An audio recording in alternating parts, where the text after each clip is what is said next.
Hey guys, Kiana Hanna here again today. I just wanted to talk to you a little bit today about creating a master list of multiple things. So there's going to be a time in your business where you're talking to so many people that you forget exactly who you're talking to. And as you're in the business longer each month and each week, and even each year, you have people that you've talked to months and months and months ago that may want you to follow up with them in January, or may want you to come back. You may want to follow up with them yourself or just kind of check up on them. And it's easy to let people slip through the cracks. So the point of this video is a couple things. Number one, I want you to decide today what type of process you're going to use for tracking.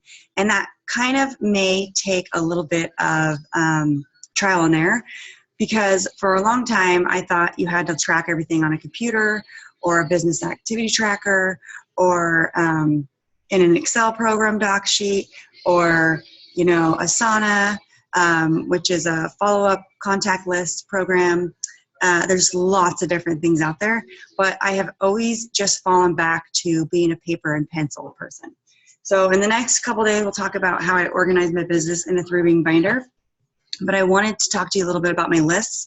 So I make 3 lists every single month. I make a a new customer list that I'm talking to, or what you would call a contact list. I make a coach list, a new potential coach list, and then I make a no's list. So this is kind of how it works. It's very simple. I make a list like this. This is all the people I'm talking to in November, and then I make little notes next to each one. Okay, I put a date next to each person, and then when a follow-up date, when I should follow up with them. All right, but if all else fails, if you're not writing dates or you're not doing anything, at least I have a list of who I'm talking to in November. If you're not doing anything, you have nothing to fall back onto come December, January, February. I always look at these lists in a couple months from now, or even next month, or even a couple weeks, and go, oh, I need to re-talk to her, or I need to focus on this person. I think she'd be a good coach. So I always have a list, and I think it's really important to go off of a list. And then anyone that becomes a challenger, I highlight them, and I put them into a little box. Okay. The same thing as my potential coaches. I have potential coaches listed in November. Anyone that becomes signs up as a coach goes into this little box. And then I do have a whole system of keeping track of my coaches and customers once they do become challengers. And I'll talk a little bit about that when I share my 3-ring notebook idea. But I also want to talk to you about tracking your no. So you've been on the team page. Maybe you've seen the idea of tracking no's. It's as simple as getting out a piece of paper and just saying no, not right nows, and tracking those. Because what you can do come December, January, for example, is you can go back to the no's in November and restart conversations. And it's so fun to see how many of those people actually start to say yeses. So the bottom line is that you need to track because people need to know that you care.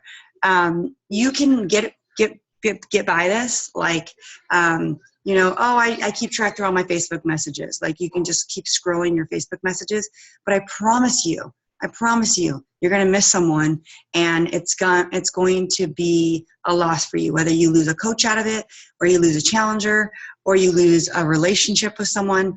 And there's been multiple times where I've caught myself going back to try to follow up with someone, and it's too late. They become a coach, they're talking to someone else, they've unfriended me, or they don't respond to me anymore. And that's on me because I did not have a good tracking, making a list system. So this goes back to kind of focusing on making a list, and then we'll have a full day on following up and closing the sale.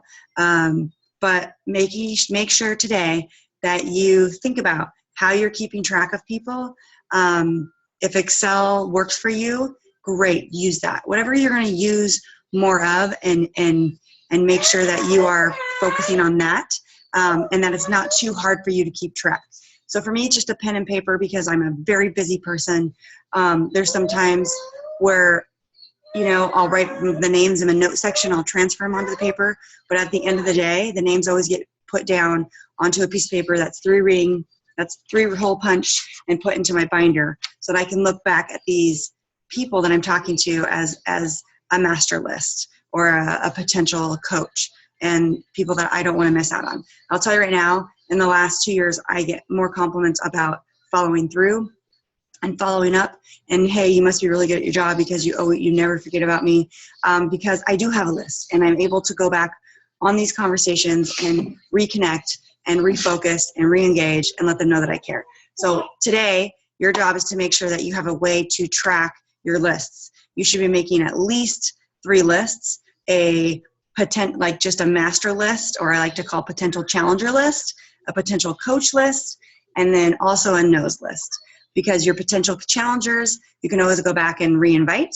Your potential coaches, you need to have a list of that so that you can always invite them to the open house. And then a no's list to watch those no's become yeses as you continue those relationships. Okay? Hope you guys have an awesome day today, and I will talk to you soon. Bye-bye.